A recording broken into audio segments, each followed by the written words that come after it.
Praise the lord. ప్రభు అయిన యేసుక్రీస్తు నామంలో మీ అందరికీ మా హోసన్నా మినిస్ట్రీస్ తరపున హృదయపూర్వకమైన వందనాలు తెలియపరుస్తున్నాను. ప్రభు మిమ్మల్ని ఆశీర్వదించి దీవించునుగాక.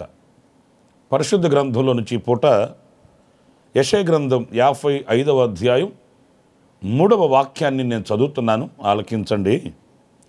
చెవియొగ్గి నా యొద్దకు రండి, మీరు వినిన ఎడల మీరు బ్రతుకుదురు. నేను మీతో నిత్య నిబంధన చేసేదను, దావీదునకు చూపిన శాశ్వత కృపను మీకు చూపుదును. పురులారా చూడండి, ఎన్నో ఆహ్వానాలు మనకు వస్తూ ఉంటాయి. వివాహాలకి, గృహప్రవేశాలకు, ఇంకా పుట్టినరోజు వేడుకలకు, ఎన్నో కార్యక్రమాలకి మనల్ని ఆహ్వానిస్తూ ఉంటారు. ఆ ఆహ్వానాలని మనం అందుకొని మనం వెళుతూ ఉంటాము. అయితే ఇక్కడ అంతకంటే ఒక ఘనమైన ఆహ్వానం మనకు వస్తుంది. ఏంటి ఈ ఆహ్వానము అనంటే, మీరు చెవియొగ్గి నా యొద్దకు రండి. వివాహాలకి, వేడుకలకి మాత్రమే కాదు, ఘనమైనది ఏంటంటే ఆయన మనల్ని ఆహ్వానిస్తున్నాడు. నా యొద్దకు రండి, అప్పుడు మీరు బ్రతుకుదురు, నేను మీతో నిత్య నిబంధన చేస్తాను, దావీదునకు చూపిన శాశ్వతమైన కృపను మీకు చూపిస్తాను అని ఆయన పిలుస్తున్నాడు. మరి చెవియొగ్గి ఎవరు ఆయన మాటకు విధేయులమై ఆయన వద్దకు వెళుతామో వాళ్ళకి దావీదునకు చూపిన శాశ్వతమైన కృప ఆయన చూపిస్తాడు. ప్రియ సహోదరులారా, కృపలేని క్షణం మన జీవితంలో శూన్యమని మనం గ్రహించాలి. ఆయన కృప లేకపోతే, ఆయన కటాక్షం లేకపోతే, ఆయన వాత్సల్యత మనకు లేకపోతే ఒక్క అడుగు కూడా మనము ముందుకు వేయలేము, మనకు ఆశీర్వాదకరంగా ఉండదు అనే విషయాన్ని ఏనాడు కూడా మనం మర్చిపోకూడదు. ఎందుకంటే ఆయన దయదలిస్తేనే, ఆయన మన ఎడల తన కృపను ప్రత్యక్షపరిస్తేనే ఒక్క క్షణం మన శ్వాస పీల్చి శ్వాస విడుస్తున్నాము అనేది ఏనాడు కూడా మనం మర్చిపోకూడదు. అందుచేత ఆయన యొద్దకు మనం వెళితే ఆయన చూపించే ఆ కృప మనకు విస్తారమవుతుంది. ఒకవేళ మీరు అంటారేమో, ఇప్పుడు రమ్మని ఆయన పిలుస్తున్నాడు అంటే ఇప్పటి వరకు నేను కృప లేకుండానే బ్రతికానా? అట్లా కాదు. అధికమైన కృప, నూతనమైన కృప మనం పొందుకుంటూ ముందుకు వెళ్ళాలి. ఏదో ఒక ప్యాకేజ్ లాగా ఒక 10 సంవత్సరాలకి 5 సంవత్సరాలకి నేను కృప పొందేశాను అని కాదు సుమా. ప్రతిదినము కూడా మనం ఆయన యుద్ధకు వెళ్ళాలి. ప్రతిదినము ఒక నూతనమైన కృప పొందుకోవాలి. నిన్నటి రోజు మనం అనుభవించిన కృప వేరు, ఈ దినము మనం అనుభవించవలసిన కృప వేరు, రేపటి రోజు మనం అనుభవించవలసిన కృప వేరు. అంటే ప్రతిదినము ఒక నూతనమైన కృపను పొందుకొని, నూతనమైనటువంటి శక్తిని పొందుకొని మనం బలవంతులము కావాలి. ఆ దినము కృపలో విజయవంతం కావాలి. అందుచేత మనం ఆయన యొద్దకు వెళితే ఆయన మనకు దావీదునకు చూపిన శాశ్వతమైన కృప అనుగ్రహిస్తాను అని చెప్తున్నాడు. అనేక సందర్భాలలో మనం ఎందుకు అలసిపోతుంటాము, విసిగిపోతుంటాము, విజయవంతమైన బ్రతుకును ఎందుకు బ్రతకలేకపోతుంటాము అని అంటే, ప్రియులారా, మీరు బాధపడకండి, మరోలా భావించకండి. ఈ కృపకు మనం దూరమయ్యానండి. ఎప్పుడైతే ఆయన సన్నిధిలో మనం వేడుకొని కృప పొందుకొని ఆనాడు అడుగు వేయగలుగుతామో, మనం వేసే ప్రతి అడుగు కూడా ఆశీర్వాదకరంగా ఉంటుంది, దీవెనకరంగా మలచబడుతుంది. అందులో చక్కటి ప్రతిఫలాన్ని మనం చూడగలుగుతామనే విషయాన్ని మనం గ్రహించాలండి. గనుక మనం ఆయన యొద్దకు వెళ్ళాలి. మనకు ఆయన యొద్ద నుంచి ఒక ఆహ్వానం అందుతుంది. ఇంకొక విషయాన్ని నేను మీతో చెప్తాను. అది యెషయా గ్రంథం 2వ అధ్యాయం 5వ వాక్యంలో మనం చదివినప్పుడు, యాకోబు వంశస్థులారా రండి, మనము యెహోవా వెలుగులో నడుచుకుందుము. పురులారా చూడండి, వెలుగులో నడుచుకున్నట్టుకు ఆయన మనల్ని పిలుస్తున్నాడు. ఎందుకంటే మనం చీకటిలో బ్రతుకుతూ ఉన్నంతకాలం ఏది చేయవలనో అది చేయలేము. చేయకూడని దానిని చేయడం తటస్థిస్తూ ఉంటుంది. ఎందుకంటే చీకటిలో మనకేం తెలుస్తుంది? ఏది మంచి, ఏది చెడు, ఏది క్షేమము, ఏది క్షామము, ఏది లోకము, ఏది పరలోకము, ఏది జీవము, ఏది మరణము మనకి ఎలా తెలుస్తుందండి? చీకటిలో ఉన్నప్పుడు అడుగు తీసి అడుగు వేయాలంటే భయం కలుగుతుంది, ముందుకు వెళ్ళాలంటే ఆందోళన కలుగుతుంది. గనుక మనం వెలుగులో నడిచినప్పుడు మనకు అన్ని తేట తెల్లగా ప్రత్యక్షపరచబడతాయి. మన ఇల్లేది, పరుల ఇల్లేది, మన వీధి, మన గ్రామం, మన పట్టణం, మన దేశం మనకు స్పష్టంగా కనబడుతుంది. మనం చేయవలసిన దానిని చేయగలుగుతాము, అందులో మనం ఒక సంతోషాన్ని అనుభవించగలుగుతాము. ప్రియ సహోదరులారా, మీరు గమనించండి, చీకటిలో ఉన్నప్పుడు ఆ చీకటి సంబంధమైన బ్రతుకు ఆవేదనగా ఉంటుందండి. ఎవరో తరుముతున్నట్టుగానే ఉంటుంది, ఎవరో బలవంతాన మనల్ని ఆ పని చేయిస్తూనే, లేకపోతే మనల్ని నడిపిస్తున్నట్లుగా అనిపిస్తుంటుంది. ఇవన్నీ మనకు వేదనకరమైన బ్రతుకే అని చెప్పుకోవాలి. అందుకే మన ప్రభు అయిన యేసుక్రీస్తు జ్యోతిర్మయుడిగా ఈ లోకానికి వచ్చాడు. చీకటితో మింగిలి అయి చీకటితో నిండుకొని పోయిన లోకాన్ని వెలిగించడానికి, వెలుగును ప్రసాదించడానికి, వెలుగులో మనల్ని నడిపించడానికి ఇదిగో యేసుక్రీస్తు లోకానికి వచ్చి ఆయన పిలుస్తున్నాడు. రండి, వెలుగులో నడుచుకుందాం, రండి, వెలుగులో మిమ్మల్ని నడిపిస్తాను, రండి, వెలుగు ఎందుకు రండి అని పిలుస్తున్నాడు. కనుక మనం ఏ స్థితిలో ఉన్నామో గ్రహించి, ఏ పరిస్థితుల్లో బ్రతుకుతున్నామో వివేచించి ఆయన యొద్దకు వెళ్ళి వెలుగులో నడవడానికి మనం సమ్మతించాలి.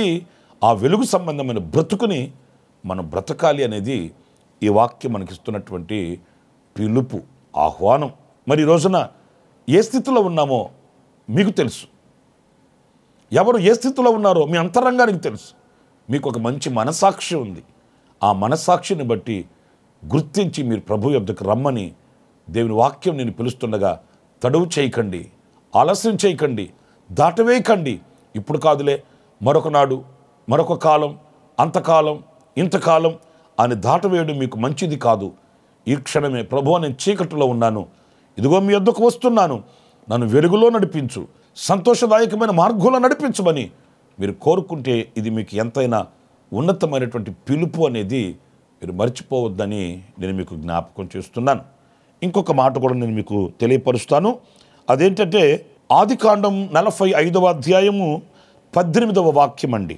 మీ తండ్రిని మీ ఇంటి వారిని వెంటబెట్టుకొని నా యొద్దకు రండి, ఐగుప్తు దేశమందలి మంచి వస్తువులను మీకు ఇచ్చేదను, ఈ దేశము యొక్క సారమును మీరు అనుభవించెదరు.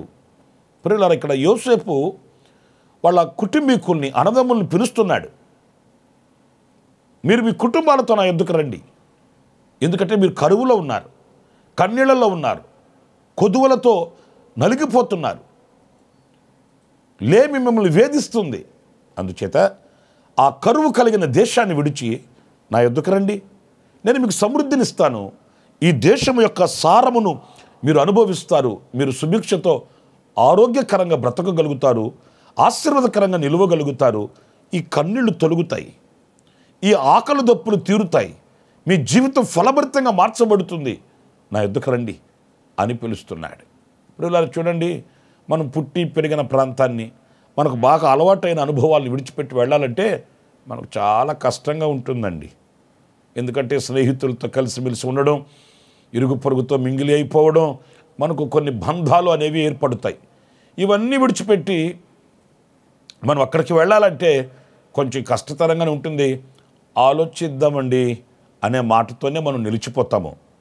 కానీ ఎప్పుడైతే ఆ కరువు కలిగిన అనుభవాలకి స్వస్తి చెప్పి, ఆ కరువు కలిగిన అనుభవాలకి మనం వెన్నుచూపి కదం తొక్కి ముందుకు వెళ్ళగలుగుతామో, ఆనాడు మరి దేవుడు మనకిచ్చే, యేసునకు సాదృశ్యమైన మన ప్రభువు మనకిచ్చే ఆ మంచి పదార్థములను, ఆ మంచి దేశం యొక్క సారాన్ని మనం అనుభవించేటట్లు మనకు కృప అనుగ్రహించబడుతుందండి.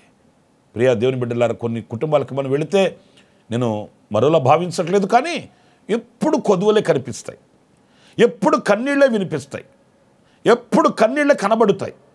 ఇలాంటి అనుభవాలు కొందరి నోట కూడా వింటుంటానండి. అయ్యా, జీవితాంతం ఇలాగే అయిపోతుంది, ఒక తెలిసిన నాటి నుండి ఈనాటి వరకు సుఖపడింది లేదు బాబా అని వాపోతుంటారు. అందుకే ఆ అనుభవాల్ని ఏదైతే నీకు కన్నీళ్లు కలిగిస్తుందో, ఏదైతే నీకు వేదన కలిగిస్తుందో, ఎక్కడైతే నీకు క్షామం కలుగుతుందో, ఆ అనుభవాలను విడిచి సంపన్నమైన ఉన్నతమైనటువంటి ఆశీర్వాదం కలిగే ఆ స్థితికి మీరు ఎక్కవలసి ఉంది. నేను మారను, నేను చేరను, నేను కదలను, నేను ఉండను, దేవుడు నాకు మేలు చేయమను అంటే ఎట్లా? ఆ స్థితిని విడవాలి. ఏదైతే నీకు గుండెల్లో వేదనగా బరువుగా మార్చబడిందో ఆ పరిస్థితులను విడిచిపెట్టి ముందుకు రావాలి. అప్పుడే ప్రభు యొక్క అద్భుతాన్ని, ఆశ్చర్యమైన కార్యాన్ని, ఆశీర్వాదాన్ని అనుభవించగలరు అనే విషయాన్ని మీరు మర్చిపోకండి. దేవుడిచ్చే చక్కటి సదవకాశాన్ని సద్వినియోగం చేసుకొని మీరు ఏ స్థితిలో పాతకపోయి ఉన్నప్పటికీ, ఎంతకాలముగా ఆ స్థితిలో నిలిచిపోయి ఉన్నప్పటికీ దానిని విడిచి ఆశీర్వాదకరమైన ఒక ఉన్నతమైన ఉపదేశముతో కూడిన సమృద్ధి కలిగిన సారము కలిగిన ఆ అనుభవాల్లోనికి మీరు దాటవలసి ఉన్నది. అది మన కర్తవ్యము అనేది మనం ఎప్పుడు కూడా మరచిపోకూడదని దేవుని వాక్యాన్ని బట్టి నేను మీకు జ్ఞాపకం చేస్తూ ఆఖరిగా మరొక్క విషయాన్ని కూడా నేను మీకు చెప్పదలుస్తున్నాను. అదేంటంటే కీర్తనలు గ్రంథం 95వ కీర్తన మొదటి పల్లవి నేను చదువుతున్నానండి. రండి, యెహోవాను గూర్చి ఉత్సాహధ్వని చేయుదము, మన రక్షణ దుర్గమును బట్టి సంతోషగానము చేయుదము. ఇక్కడ మరొక ఆహ్వానం ఏంటంటే ఆయనను గూర్చి ఉత్సాహధ్వని చేయుటకు మనం రావాలట. అంటే ఆయన స్తుతించుటకు మనం కదలి రావాలట. నిజమే ప్రియులారా, ఇన్ని మేలులు మనం పొందుతున్నాము. మరి మేలులు చేసిన దేవునికి, మనల్ని ఆహ్వానించిన దేవునికి, మన మీద ప్రేమ చూపించిన దేవునికి, మనల్ని అంతగా గాఢంగా ప్రేమించిన ప్రేమామూర్తిని మనం ఎందుకు స్తుతించలేకపోతున్నాము? మనం ఎందుకు ఆరాధించలేకపోతున్నాము? మనం ఎందుకు గణపరచలేకపోతున్నాము? ఆయన స్తుతించుటకు మనం కదలి రావాలి, పూనుకోవాలి, నోరార స్తుతించాలి, హృదయమారా ఆయనను గణపరచాలి, ఆయనను సన్నుతించి ఆయనను తృప్తిపరచి ఆయన దగ్గర మనం మేలులు పొందుకోవాలి. మనం స్తుతించడమే ప్రియులారా, మనం స్తుతించుటకే మనం బ్రతికి ఉన్నాము, సజీవులుగా నిలిచాము. సజీవులే కదా ఆయనను స్తుతించున్నది వాక్యం సెలవిస్తుంది. కనుక ఆయన స్తుతించుటలో వెనుకాడకూడదు. ఆయన పిలుపునిస్తున్నాడు స్తుతించడానికి. గనుక జీవితాంతం మనం ఆయనకు రుణపడి స్తుతులు చెల్లిస్తూ కృతజ్ఞులమై బ్రతుకుదాము. దైవుని కృప మనకు నిత్యము తోడుగా ఉండుగాక. ఆమేన్. తలలు వంచండి, చిన్న ప్రార్థన చేస్తాను. ఆశ్చర్యకరుడమైన తండ్రి, జీవాధిపతి అయిన ప్రభువా, మీకు వందనాలు. మీరు నా యొద్దకు రండి, మీరు అప్పుడు బ్రతుకుదురు అని మీ లేఖనాల్లో మీరు ఇచ్చిన ఆహ్వానం కొరకనికి స్తోత్రం. దావీదునకు చూపిన శాశ్వతమైన కృపను అనుగ్రహించుటకు, ఆ రీతిగానే ప్రభువా మేము వెలుగులో నడుచుకొనుటకు, మీ యొద్ద మేము దీవెనలు పొందుకొనడానికి, మిమ్మల్ని స్తుతించడానికి ప్రభువా మీరు మాకు ఆహ్వానాన్ని ఇచ్చారు. ఆ రీతిగా సమ్మతి అయిన మనసుతో అడుగులు వేస్తూ మీ కౌగిలిలో మేము చేరుకొని మీ ఆహ్వానాన్ని అందుకొని మీరిచ్చే దీవెనలు పొందుకొని సాక్షిగా ఉండుటకు సహాయం చేయమని ప్రార్థనలో ఏకీభవించిన ఒక్కొక్కరిని కూడా మీ కౌగిల్లో దాచుకొని అక్కరలు తీర్చి కుటుంబాలు స్వర్గసీమలకు తీర్చిదిద్ది మహిమ ఘనత ప్రభావములు మీరు పొందుకున్నామని యేసు నామములో ప్రార్థించి వేడుకొనుచున్నాను తండ్రి. ఆమేన్. ఆమేన్. ప్రభు కృప ఈ దినమంతయు సమృద్ధిగా నా దేవుడు మీకు అనుగ్రహించునుగాక. ఆమేన్. ప్రతి దినము ఈ అనుదిన కృపాను సందేశాల కొరకు, ఇంకా మరిన్ని ఆత్మ సంబంధమైన సందేశాల కొరకు ఈ మా యూట్యూబ్ ఛానల్ ని సబ్స్క్రైబ్ చేసుకోండి. Pastor Ramesh, ministries.